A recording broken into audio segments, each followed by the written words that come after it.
Hello, my fantastic friends. It is Jess here from the Scrappy Sisters, and thank you for joining me for a Kitaholic Kits design team layout. So for this layout, I decided what better to do than to resort back to that ever popular grid style layout. So on my silhouette cameo, I drew up the grid and cut out some stitching holes and stitched, as you can see there, 3 vertical lines and 3 horizontal lines to make myself a little grid background. The reason why I did it on my cameo was I find it quicker and easier than piecing the holes myself. And then all the holes are ready to go. I know that they are in a straight line. I know that they're perfect. So that definitely was my little cheats way of making those holes. If you are interested in how I make stitching patterns, stitching cut files, I do have a video on my channel. So give me a shout out and I am very happy to link you through to that channel if you can't find it. I then went ahead and cut some 2x2 squares out of sort of corresponding pattern paper. They're all kind of the blue and teals except for that gorgeous coral color. I wanted to throw that in as well. I distressed all the edges just to create some interest, and I have glued all those down. Then I've popped on my title, Yay Spring Cleaning. When I first got this kit and saw the spring banner, I really wasn't quite sure how I was going to use that. I don't have any spring photos. But in this particular photo, it is spring and I am cleaning. It is from 2013. I'm not actually spring cleaning for joy. Katie is moving out of a rental property and I am helping her do her end of lease clean.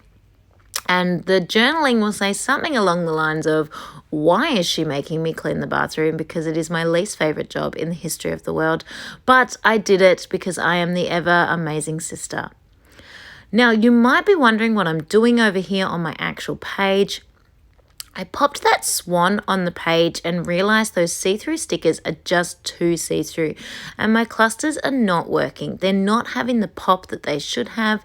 They're really getting lost on the page. So I have stuck the swan and the little floral piece onto some white paper, and that has made the world of difference. So I'm going to go back to that first cluster and I'm going to pull off the house and I'm going to stick that onto white paper as well and make it a little bit more stuck out too. Now I didn't do that on camera because I didn't think you needed to I didn't think you needed to watch that process, but that is what I was doing. So I'm going to go ahead and do each of my clusters is going to have a little bit stuck onto white as well, just to really make those stickers pop off the page, because otherwise I feel like they get lost.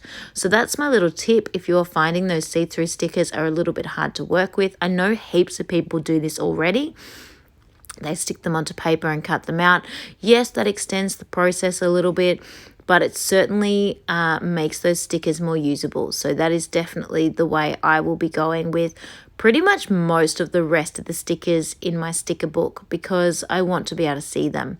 In fact, I am very strongly contemplating sticking all the rest of my stickers on white paper and just sitting in front of the TV and cutting them all out and having them be like pieces of paper ephemera, having them ready, just because I think that's the way I'm going to be able to use them best. Now I stuck down that little blue hello and decided it needed to be up on foam. So I'm going to pop him up on foam and stick him down on the page up on foam because I think that looks a little bit nicer there.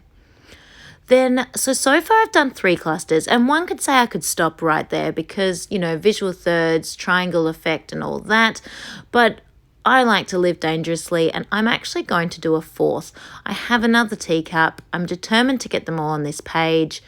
I'm not really sure how else I'm going to use these teacups, so that's it. They're getting on. I'm also not really sure how I'm going to use the entire sticker page of like high tea-esque stickers, but we'll get to that another day. So adding all the bunnies and all the beautiful things onto this last little cluster. This is mostly, this entire layout is mostly made up of stickers from the very first page of the sticker sheet. I think I have almost finished the entire first page of the sticker sheet.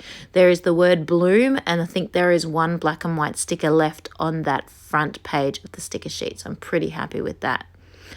Now those letters yay are literally just hanging on to the very, very, very end of the banner spring. They're not going to last there like that, so I will pop those up on foam off camera. That is just a super fiddly little process, cutting teensy tiny little thin bits of foam just to stick underneath those letters. So I do that off camera, but just to give those a little bit of stability. Adding some gold splatters, mostly focusing those gold splatters on my clusters. And then I'm calling this one complete.